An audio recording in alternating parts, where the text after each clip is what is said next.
when Elliot will be back. I believe he went to the hospital to see how his wife is doing. Yes, I'm sure he's quite broken up about what happened to her. Of course he is, and so am I. I think it was dreadful of that young man, Scott. Well, never mind. Look, if you want to speak to Elliot, I'll ask him to call you. Well, we'd also like to talk to you, Mrs. Madison. About what? Surely not about Margot. I didn't know the woman, you realize. I only met her once or twice. No, we'd like to talk to you about a different woman. Somebody you've probably met a lot of times. What in the world are you talking about? I'm talking about Mrs. Martha Corey. Well, so you've been talking to that poor sick man, Dr. Cavanaugh, haven't you? I knew it. He couldn't possibly keep his delusion to himself. I thought that when I came to his office only a week or so ago.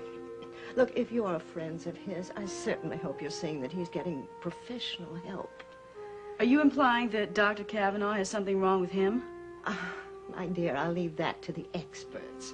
But from what Elliot has told me about him, it seems it runs in the family. His mother was insane. Did you know that? Mrs. Madison, Dr. Cavanaugh's statement isn't the only reason we know the truth. Now, you know you've been making up as an old lady, Martha Corey, and that you moved right next door to Deborah. You sound as unstable as he, Mr. Guthrie. Don't tell me it's infectious. You know, I don't know how you could have fooled me for so long. I guess that's just a credit to your acting ability. It's a credit to that madman's persuasiveness. Mrs. Madison, we saw the movie. What? We saw Mansion of the Damned. Now, Dr. Cavanaugh isn't the only person outside of the movie company who knows what Hester Atherton looks like. Oh, you're lying.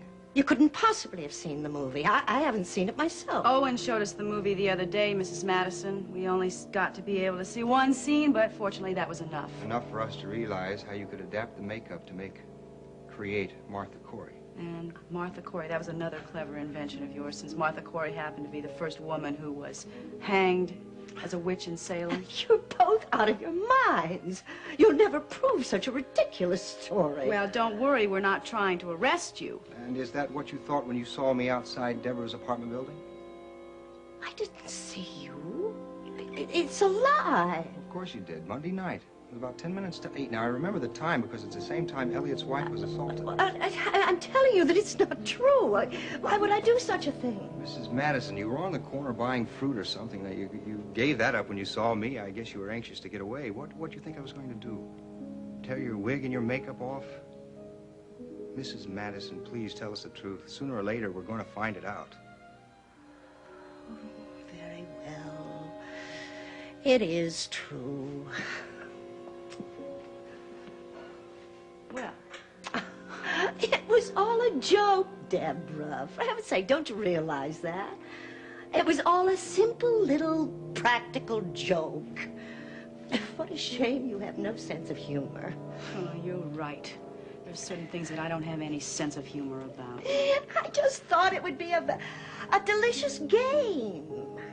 Look, once the movie was finished, I missed playing a part. And I thought, well, what fun it would be to play the part of darling Deborah's neighbor.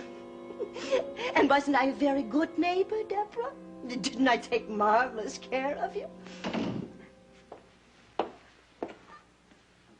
Well, we have company. You've missed all the fun, Elliot. We've just been having a delightful conversation. Well, you haven't missed it all. We have a few questions we'd like to ask you, Elliot. Really? You mean like official type questions? If you don't mind. I've already told Deborah my movements the night Margot was attacked. Those questions were not official, Elliot. And there's one question I'm sure Deborah didn't ask you, and that was about your relationship with your wife. Isn't it obvious? Margot and I are separated. Elliot, isn't it true that you asked Margot for something more permanent than a separation? It isn't the husband's call to demand a divorce, if that's what you mean. It's not considered gallant. Just the same, didn't you go see Margot and ask her intentions? Look, I really don't see what this has to do with We have information that you requested a divorce. Now, wait a moment.